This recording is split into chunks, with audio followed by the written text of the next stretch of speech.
Welcome to the Core Women Podcast, the place for women entrepreneurs, authors, and self-starters looking to build community and gain valuable insights through expert interviews with women at the top of their game. Join your host, podcaster, producer, expert coach, entrepreneur, and author, Dr. Summer Watson, as she aims to inspire and empower you through these candid conversations. Lean in and embrace the journey. It's time to start the show. Here's your host, Dr. Summer Watson. Hello, everyone. Welcome to another exciting episode of the Core Women Podcast, where I am joined by Daffney Allwein, who is a seasoned executive health and performance coach with over 20 years of experience in the health and wellness field, specializing in working with high-performing attorneys, executives, and leaders.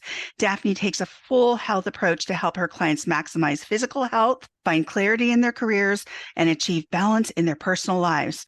In a world where a grind culture is glorified, Daffney helps her clients understand that physical health challenges often point to bigger, unaddressed needs. Through her coaching, she guides executives towards sustained success, proving that health and high performance go hand in hand. Join us as we dive into her approach to wellness and performance and discover how to build a healthier, more balanced life. Welcome, Daffney. Thank you. Thanks, Summer. Absolutely. Before we dive into your professional journey, if you could describe your journey in one word to this point, what would that word be and why? Mind-blowing? I'm going to say mind-blowing. It is. It has been a constant evolution of where I belong, where I align, and where I can be of the most service to that person.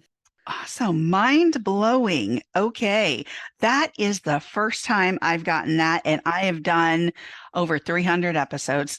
Oh my goodness. That's mind-blowing. So I love it. So let's talk about some of the things that you've done which have led you to this point in your life.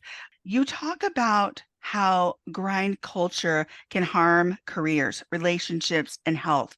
What are some of the warning signs that an executive leader is stuck in a grind culture, and how can they begin to break free?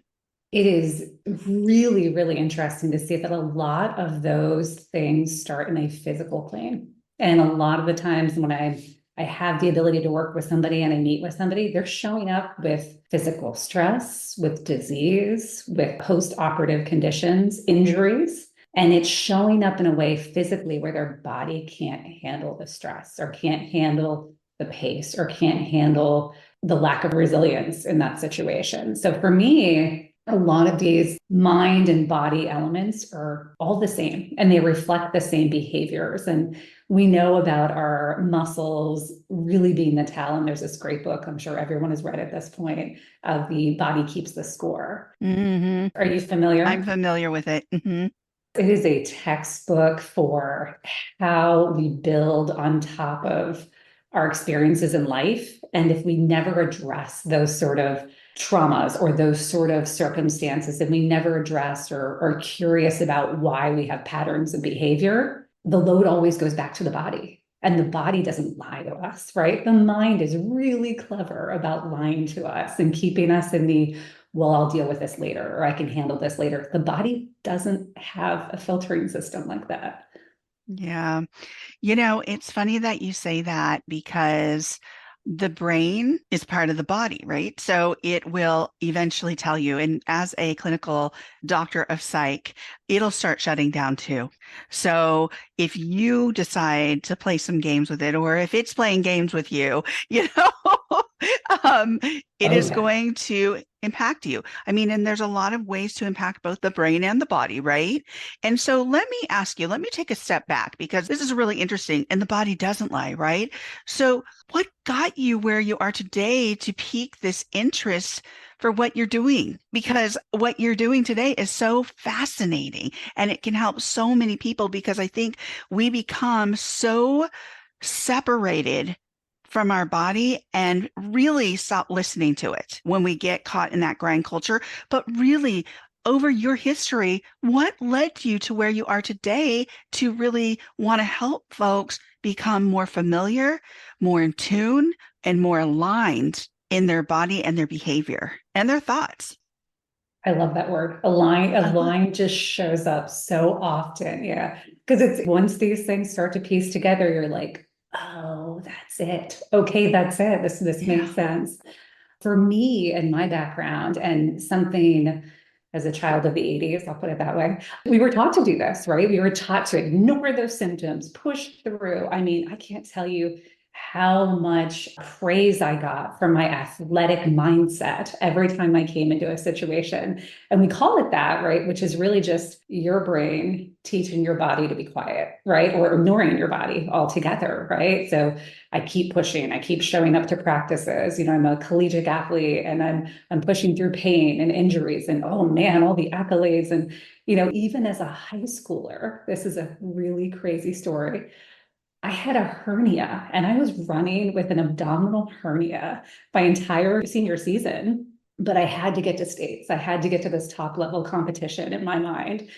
So there was even a news article about this high school girl who ran her state competition by sticking her thumb into her side to reassess the hernia that had come loose. And it was like, I can't tell you, even at that age, developmentally, how impactful that was that everyone was like, great job, great job. No one's telling me, hey, you need a surgery, right? Like in their mind, they're telling me, look at you, you ignored your body, you didn't stop, you pushed through, you finished the season, whatever your placement was, but I was hurting myself. Like I was literally hurting myself physically by continuing. But to get accolades, to be in the local newspaper, to have everyone just think that I was this big hero is so damaging to a psyche at this age, right?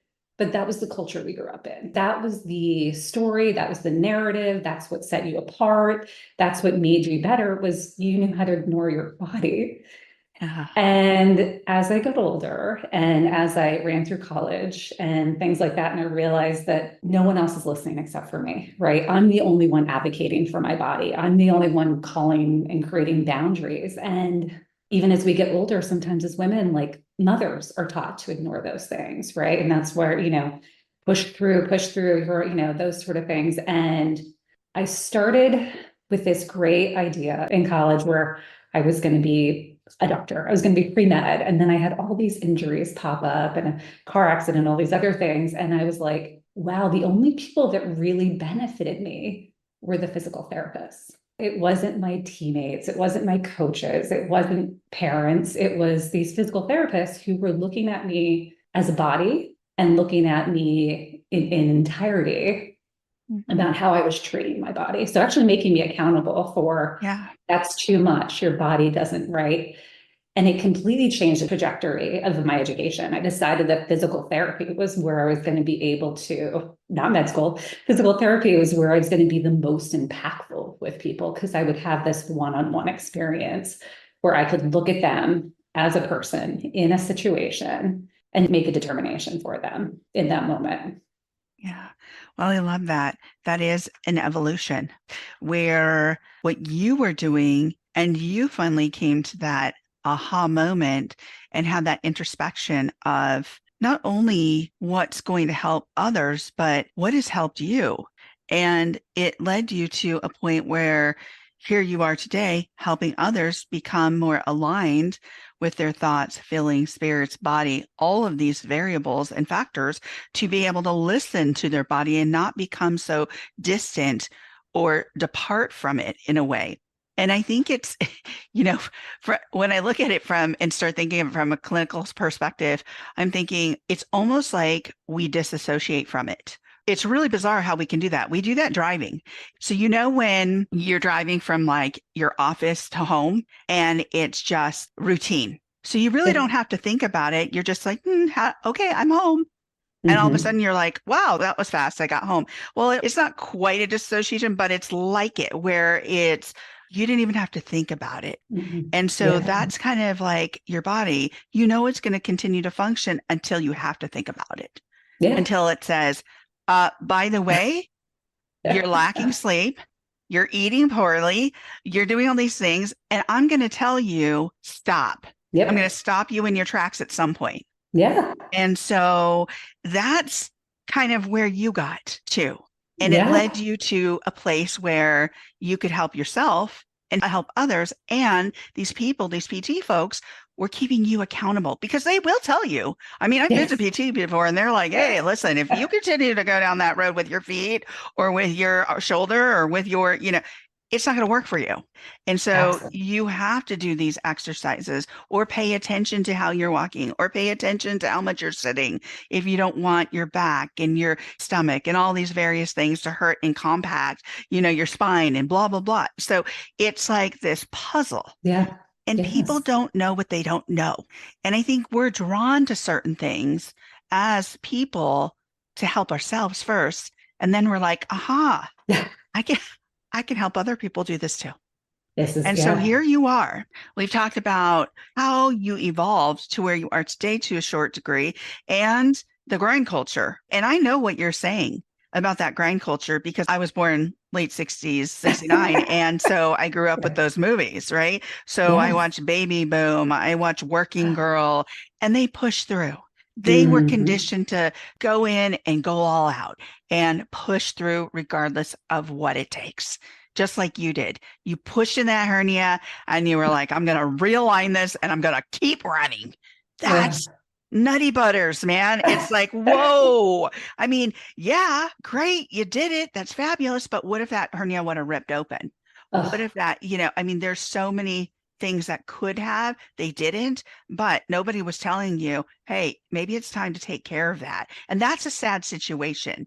That's a sad condition when people would rather have you take a risk like that. There could be potential consequences to oh. that as well, big ones. So let's talk about you spent 2 decades working with high performing attorneys and executives.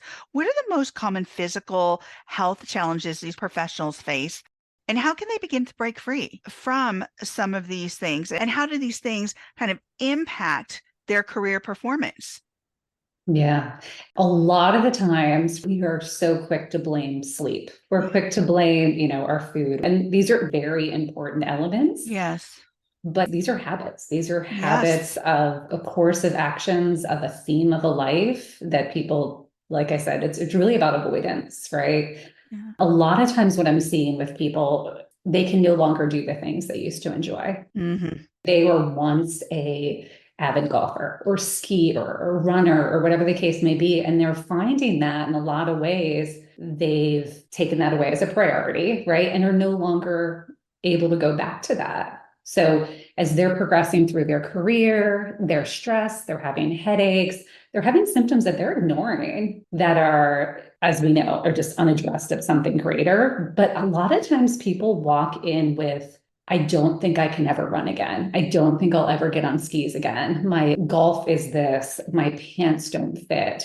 And a lot of that is we're using external sort of things as opposed to our own barometer to decide whether we're not in good health. So, all of a sudden they couldn't stay awake through a meeting, or they're tripping over random things and they don't know why their balance is so bad, or whatever the case may be, and they're really using a metric of somebody younger than them, maybe a younger partner, maybe a younger executive, and they're sort of measuring themselves and saying, oh, I don't think I can do those things anymore. So it's accepting the limitations of what they're noticing with their body from external sources, and usually initially.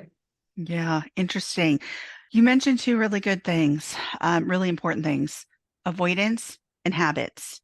Yes, we formulate habits throughout our lives, and sometimes those habits served us really well at that time when we developed them, but they may not serve us well now because those habits were part of that avoidance of really tuning in to your body and what the needs of your body are. And things change over time as well. Absolutely. And so, like you were mentioning, that point of reference or point of comparison might be that younger colleague or that younger partner or that different partner. And even if they're younger, that is only one variable. Mm-hmm. That is not another variable because we're all made up differently in relation to the way that we stand, the way that our body's made up, the way that everything's different. And so even Yes. as a clinician, we're not just looking at what the predominant factor for your mental health is, but we are looking at your health.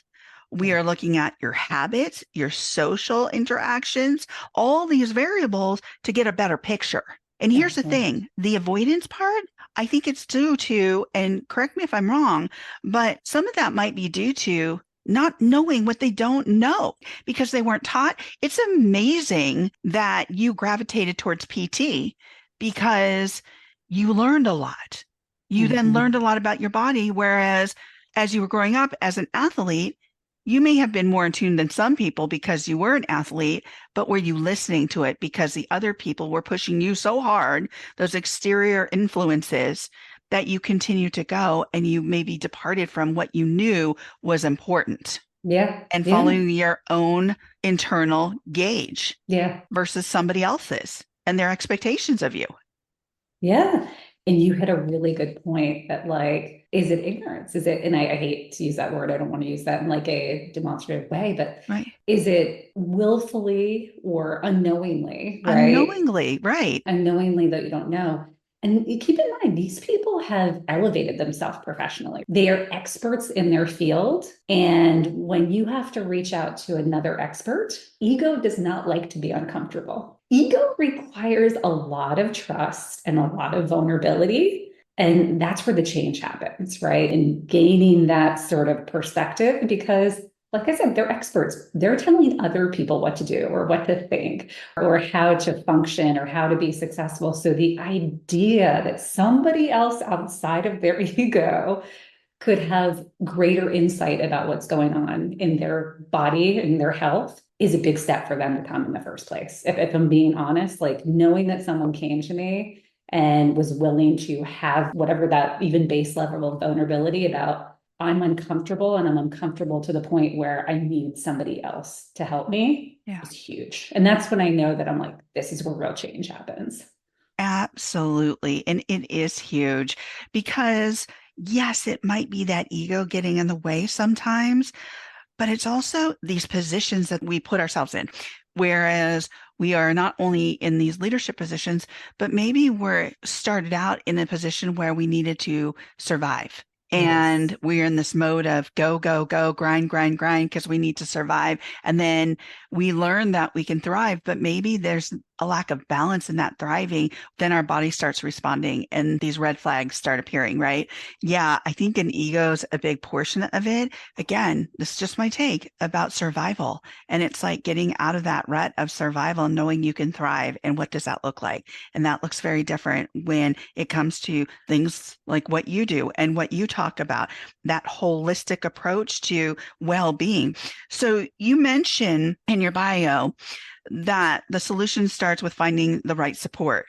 What should executives and leaders look for in a coach or mentor, and how can they ensure that person will help them achieve holistic success? I tell you, the easiest metric for knowing if you're working with the right person is their ability to listen. Because it's not about me. It's not about me as an expert. You know, I have a ton of background, I have a ton of experience, but every single person that I get the opportunity to work with is a completely different book. And if you're willing to sit and listen and hear the person from early experiences to, you know, current experiences, that's where you're most effective. That's when you know that you have a great coach, is when someone can see you and can inspire you and help you find your superpowers, as opposed to you following their playbook. I absolutely love that.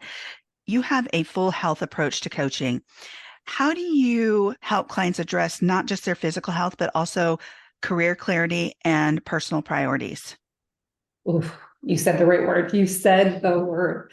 So in the health and fitness industry, we all set goals, right? Like it's January 1st, September 1st, you know, these are our goals for the year. And I have to tell you, goals are garbage. You could have 100 goals. You could have 1,000,000 goals. It's all garbage. But when I have the opportunity to sit and talk priorities with someone, it is just explosive. And once you get really clear about what your priorities are, your goals, your habits, everything will just start to align, right? Yeah. There is a huge distinction. You know that, right? Like, yes. if your priority is to be in the best health possible, if your priorities are to have a healthy pregnancy, to make the C-suite, whatever your priorities are, once you get clarity, once you've established what that is, there's no going back. There's no confusion about whether or not you had enough time, because priority means first, right? You only get priority, maybe 3 top. Yeah, I love that. So you have a business called Lift Pro Wellness. Tell me, if somebody were to come and see you, what would be the first thing that you would sit down and talk about with them? The biggest piece is introspection, what they've been experiencing, what they're noticing, what they feel is the biggest hurdle in their life or their shortcoming. It's a great way to work towards that goal and clarify what they really want from the experience. Sometimes that comes in very clear as a physical goal. And within 6 weeks, when we reassess again, we realize that's just a small piece of what the bigger picture is. And that's the beauty of working with everybody, is in 6 weeks, we can reassess and say, oh, you know what? Here's a new evolution of who you are, because you are a different person every day. Yeah. And I think, as you said, once they get clear about their priorities, those goals, those strategies will start falling in line, of course, with your support too, because you can help them with those strategies. Again, I go back to, it's not ignorance, like you said, in a demonstrative way. It's more like, we just don't know what we don't know. And there are specialists who can help. There are other experts who can help. It's like running a business. I can't do everything. And so what am I going to do? I'm going to call in people who have more knowledge than me to do my tech. I'm going to call in people who have more knowledge than me to do my marketing, to set up my drip campaigns, to do all these various other things, because guess what? I don't want to do them all. And there are other people who have that expertise, and I'm going to listen. You deserve support. You deserve support. Use your support and get the ego out of the way. Yes. And so as we come to the close of the interview, if you could leave the listeners with one tip to sustain long-term success in both their careers and personal lives, what is a key health and performance principle they should adopt immediately? I think we tapped on it. We really got into the priorities, not goals, right?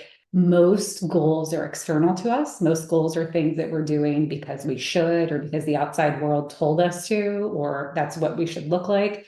But when you get very clear about what your priorities are, everything falls in line. This is the one thing that's always universally true. If you ignore your health, it will go away. Thank you, Daffney, for being on the Core Women podcast today. So great. Thank you so much, Summer. Absolutely. You can follow Daffney Allwein on LinkedIn and on Instagram at LiftHearted and at liftprowellness.com. Thank you for joining us on the Core Women podcast with Dr. Summer Watson. We're so glad you're here and would love to connect more with you. Find us on Instagram, Facebook, and YouTube at Core Women, and on Twitter at Core Women 1. For more about Core Women and Dr. Watson, visit corewomen.com. Want more support and resources for amazing women like you? Great! Join Dr. Watson and Jen Fontanilla at the Life, Love, and Money Collective, a Core Women production that aids in understanding the key traits that might be getting in the way of living a life that you are absolutely passionate about. Connect with Summer and Jen and find out more at thelifeloveandmoney.com.